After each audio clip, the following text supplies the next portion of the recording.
ngaqede ngayibeka ingubo kaShembe ekuthiwe ngiyigqoke ngaphinde insizweni nezinto zomhlaba mase kufanele ngobhabhadiso uShembe inyanga yezulu yangithatha yangifaka esimeni esinenyoka silapha ngasempozi eMthavuni ngathi ngisemkhathini engijikijela njengetshe obumfulwa ukude wangijikijela ngathi ngisemkhathini ngibheke emuva ngabeza abantu bakithi bebuza ukuthi uyiphonselani ingane yethu esibeni esinenyoka wathi uShembe ngiyomgeza ngafika kuyona leyo nyoka ngafike ngayithinta ngesandla emhlane ngaphuma wathi uShembe asengimgezile ngabona ukuthi osekufanele ngobhabhadisa ngahamba ngobhabhadisa mina kade ngingaboni lutho mangilethe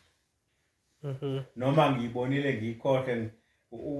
into eyayivama ukungenza ngingakafiki kulophu Nazaretha mina ngangengixoshiswe into ngingakwazi ukubaleka kodwa ingixoshise ngibona ukuthi izongilimaza le kodwa ngithi ngiyabaleka ngingakwazi ukubaleka so lobu Nazaretha lobu bangisiza noma ngehlulwa ukukholwa kodwa kwaqala lapho ke ukuthi ngoba ngangingakwazi ukwenza lutho kwangenzeki lutho kuze kube khona ikhaya labakhona ikhaya ke kamlandela uShembe yabo nje ubaba wangifaka kulophu Nazaretha ubaba oSingezi wathi ngangisebenza imali ngingayiboni ngithi manje ngangena esitolo nje ngithi ngithenga into kube kubhedile kodwa ngafika kuShembe wathi yena kade vele ngifuna ukuShembe ngo94 wathi yena inyanga yezulu isedesi uthi yena hayi imali yakho ngithathwa yini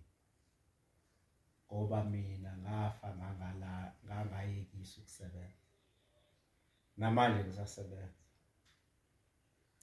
usasebenza la esebenza khona la isebenza khona kodwa lo muntu walandwa la eshonele khona kodwa wathi angiqale phansi ngimlande emawuti la ashonela khona bayenza lento lo muntu washona ngikhasa njalo yo okusho ukuthi umuntu uma kade esebenza kunosiko lokuthi akayekise ukusebenza manje yebo nje manje usebenza la esheli uma ungase ugule bese uyaya ekhaya ngoba ungaphilanga ufika uswelakala funeka manje wahlaba imbuzi ukuthi uyosebenza wazikhipha ekhaya ngeke ubuyele ekhaya ngisho noma umuntu usethatha impesheni kumele mayifika ekhaya ahlaba imbuzi nenkomo athi hayi sengibuyile emsebenzini sengila ekhaya uma engayenzanga leyo nto uyosebenza afaka inkinga ekhaya ngoba uzosebenza noma sengasekho isebenza imali ingahlangani uthola ukuthi abantu basebenza bonke egcekeni kodwa imali ayihlangani kodwa uma wahlala ekhaya usuvela uyekile emsebenzini kulungile lokho awubuyi mahala uyabona impilo le mali le mbuzi esuka ihlatshwa mbili ukuthi usibani bani uyasebenza manje yabo usuke ukhishwe ekhaya njengomuntu yoshaya uma sekushaya isikhathi ukuthi ubuyele ekhaya uyaphila uphili kodwa kufanele kube kushiya ukuthi usibani bani usabuya emsebenzini manje sela ekhaya ungafiki njengomuntu ojojile ubungasekho enyameni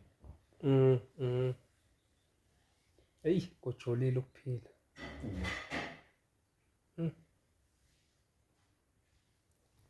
yes